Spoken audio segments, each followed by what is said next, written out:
大学教員は確かに学術的な知見を持ち合わせていますが、小学生や中学生に授業をさせたら、現場の先生には全くかなわないのではないでしょうか。それが悪いという意味ではありませんと、フォローされています。研究授業のような特別な設定ではなく、現場で毎日子どもと対峙しているからこそ分かることや、授業の複雑な悩み、実践値を持ち合わせているのが現場教師だろうと思います。話を聞いていると、大学教員の方が授業を深く見れることが前提になっているようにも思います。大学教員は現場の先生が気づかない視点を提供できるのであって、上下関係ではないというありようが今後は大切なように思いましたということと実践というところでの関わりというか、そこのすごく重要なポイントをご指摘いただいたんじゃないかなというふうに思います。岩田先生、例えばこれについてはいかがですか？はい、ありがとうございます。私も同じですね。葛藤してます。特に最初の頃は指導助言者お願いしますっても、確かに私も手を挙げてやりたいって言ったわけじゃないんですよね。ですけど、与えられた仕事なので、精一杯何ができるのかっていうのはずっと考えてきました。だから私も結局理論と実践をどうつなぐかってずっとこう、比較してるわけなんですよね。で、そう考えたときに、やっぱり教師、さっき私も教師教育者って言ったんですけど、大学教員って教師教育者の、なんですかね、たくさん多様に教師教育者っていうのは、やっぱり日本はいて、その多様性の中の一人でしかないので、大学教員っていうのは。なので、もう少し教育委員会の方とか、学校現場の研究主任の方とか、様々な立場の方とどうやってこう事業研究をもう一度こう問い直していくのかっていうところをもう一度議論して、その指導助言っていうそのポスト、立場みたいなものが果たして必要なのかっていうのを本当問い直さないといけないなっていうのは気づかされました。先生方が実践的知識をこう出し合って共有し合って新しいものを作ろうとする、こういうことが一つその実践的知識を出して形にしていくっていうものなのかっていうのを、実感したのがその授業研究のある一つの授業研究の中での教育科でのワークショップっていうのがありました。なんかそういうことも経験していったので、それの現場の先生方の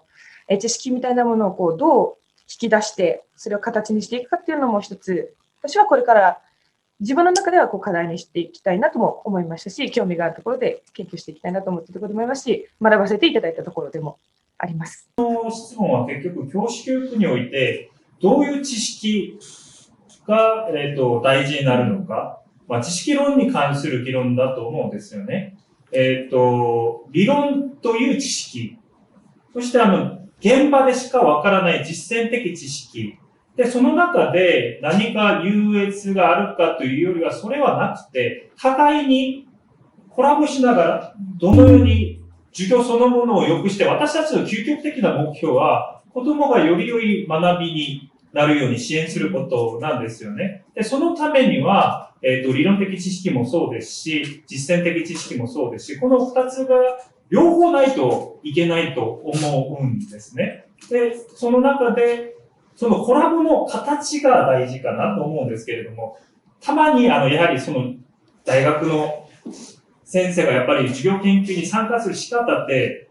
やはり前に立って先生方々座っていらっしゃって、全部前を見ながら聞くんですよね。そもそもその構造の中で、平等な関係がもう構築できるわけがないと個人的には考えてるんですけれども、で、もうそういう前提からちょっと壊していかないといけないかなと。今、岩田先生の中でもね、指導助言ということ自体の問い直し、立場自体っていうか役割自体ですよね。もうなんかやっぱり多様性の中の一員、多様な知見がある人たちが集まって考えていくっていう中の一つとして大学教員捉えて位置づけ直していくっていうことが必要なんじゃないかなと。まさにそこは必要だというですね。そして理論と実践という、こういう二分法になっているんですけれども、これで本当にいいのかということもあるんですけれどもね。現場の先生方々も、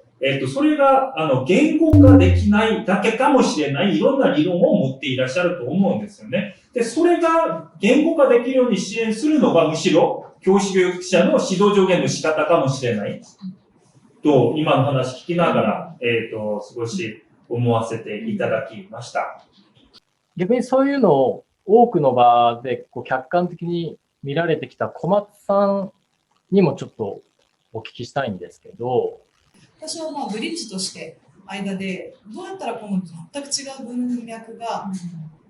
理解してもらえる、できるだけこう短い時間で理解してもらえるんだろうかっていうところでこう通訳をしたり、通訳以上のことを言ったり、その質問に答えたりとかするんですけど、やっぱりその一番多いのはその学校文化に対してのコメントがものすごく多いんですよね。その授業研究だったり、授業だったり、あとこの先生の専門何なのとか、一緒に行ってる、例えば岩田先生のお招きされた方が一緒に来られたりとかすると、岩田先生とあの先生の関係はどうなのとか、そういうことを通訳にものすごく聞かれてるんですよ。なので、年が上だけど指導助言されてるから、なんか恐縮されて喋ってますとか、なんかそういう文脈のこととかもね、こう結構言ったりとかしているので、授業研究で多分その先生方が、研究者が見ている部分ですごく一部なんだけども、これまで準備があってっていうことは分かった上で、じゃあそこでのコミュニケーションが何に生きたかっていうのは分からないことが多い。例えばその外国から来られた方がコメントしたものをその先生がどう生かしたかは結局分からないままですし、でもその先生、外国から来られた方が見られた授業をどう生かされたかっていうのは私たちのなかなか見えないことが多いですけども、やはりその違う文脈に散っていくっていう、その授業っていうクロスポイントが本当は子どもも含めてですけれどもあるっていうところに、その授業研究、レッスンスタディだったり授業研究の面白さがあるのかなというふうに思います。で、授業研究を軸にした教師教育っていうのが本セミナーというか、本自体もそれが主題で、今回書きました。ですが、必ずしもこれ本を編集してる時でも検討事項に上がったんですけども、授業研究を軸にしていない研修っていうのも、あると思うんですね。で、授業研究以外の研修とか、研究の場で行われている教師教育っていうものと比して、授業研究を軸にすること、なんかこれって本当に今の話じゃないんですけど、文脈にね、もう入ってるので、それ以外をなかなかこう想定しながら授業研究ベースの、教師教育というのを考える機会そのものが与えられてないと思いますので、この授業研究を軸にすることに特別な意義があると思いますかっていうのを、できれば一番最後にもう一回お尋ねしたいと思うので、これについて、ぜひともまた聞かせていただけたらなと。岩田先生、三好先生、いきなり困ったなという表情になっているような気がするんですが、順番通りいきますか。岩田先生と浜本先生の案からいきましょう。いかがでしょうか。浜本先生、いかがですか。振っていただきました。ちょっと難しいですね。教育で考えれば、現職教育だけじゃなくて、教員養成も考えていくのはとても大切だなっていうのは気づかされて、一方でもう一つ考えたのは、じゃあ、軸にしないときに何があるのかなって考えたときに、自分がこの5年間でそれに出会ったのは、セルフスタディだなと思ったんですよね。で、じゃあ、セルフスタディにあって、レッスンスタディにないものとか、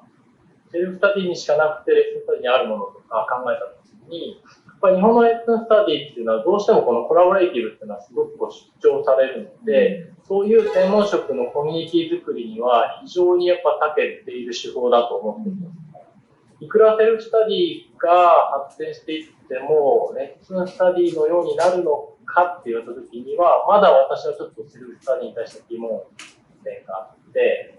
でも一方で、日本のレッスンスタディの弱点は、子供の変化を見とって、それを共有しながら、授業改善をするんだけれども、それに伴って教師も変わっているはずなのに、その教師が変わっている点については、意外と研究されない。そこはセルフスタディしないといけないんですけど、だからそこが両方が歩み寄っていった真ん中のところに、今の吉田先生の問いっていうところの答えが、少し見えてくるのかもしれないなっていうのを少し考えてました。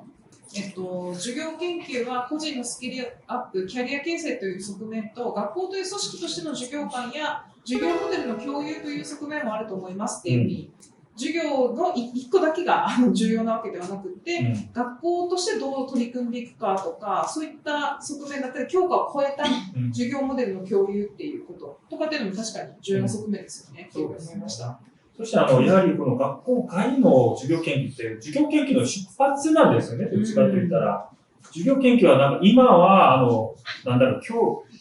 国家のある意味、システムもしくは奨励されるものとして位置づけられてるんですけれども、最初は自発的に、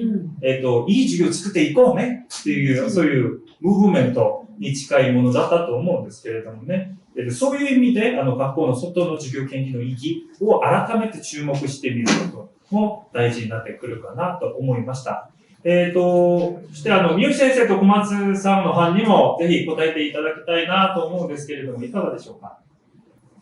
はい。授業研究をじゃあ何だと、どこだと考えるかっていうところだと思うんですけど、今浜本さん先生がね、授業がやっぱりメインだっていうふうにおっしゃったと思うんですけど、授業研究が例えば教えたいだったりとかいうものを研究して準備してどうやって教えようかって考えるっていう、だからその一連のプロセスだって考える日本語の授業研究だとしたときに、私が通訳で見たりとかもうしていることとか、先生方、招聘された先生たちと招聘した先生たちが話しているところとか、完全にあれ授業研究なんですよね。教育というマニアたちが、教育が好きでしょうがないマニアたちが集まって、これが好きなんかいみたいなことを熱くいつまでも語っている、言葉の壁を越えて文脈の違いを越えて語るっていう情熱こそが私は授業研究なんだろうなというふうに思っていて、その情熱をどこまで共有できるかだったりとか、お互いのその情熱をどれだけ認め合えるかで、よりいいものにしていこうかっていうところがやっぱりその授業研究に私は凝縮されていると思うので、お答えになるかちょっとわからないですけれども、その同じプラットフォームに登るっていうことなんだと思うんですよね。なるほど。それがいいかなと思います。なるほど。情熱ですね。やはり、教師教育もそう、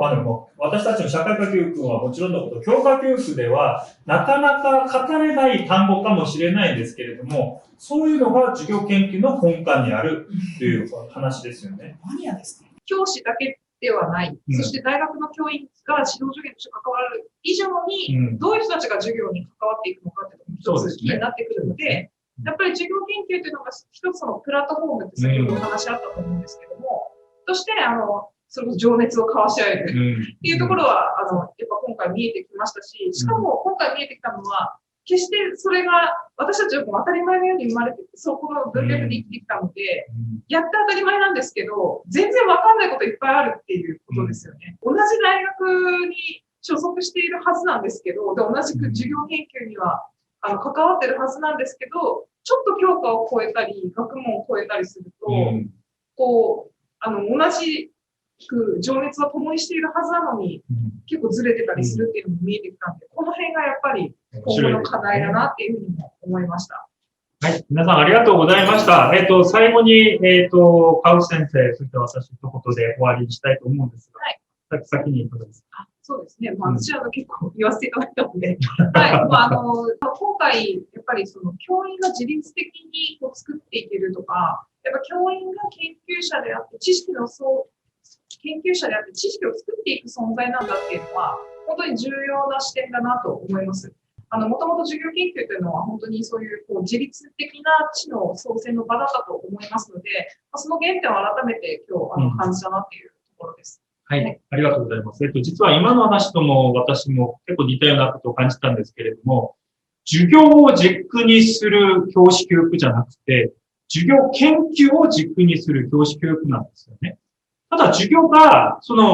今学んでいることの裏にあるよという発想だけじゃなくて、それを研究していく存在として教師を育成する必要性が、現職、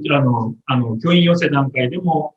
求められているし、まさに、教師になった時にもそれが常に求められる。ということの意味をもう少し考えないといけないかな。それは、やっぱり研究者としての教師という、その教師像が日本の授業研究を軸にした教師教育にはあるのではないかということを今日改めて感じさせていただきました。はい。これでいいですかね。はい。今日皆さんありがとうございました。とても楽しかったです。ありがとうございました。良いお年をお迎えください。ありがとうございました。来年もよろしくお願いします。エブリでお会いしましょう。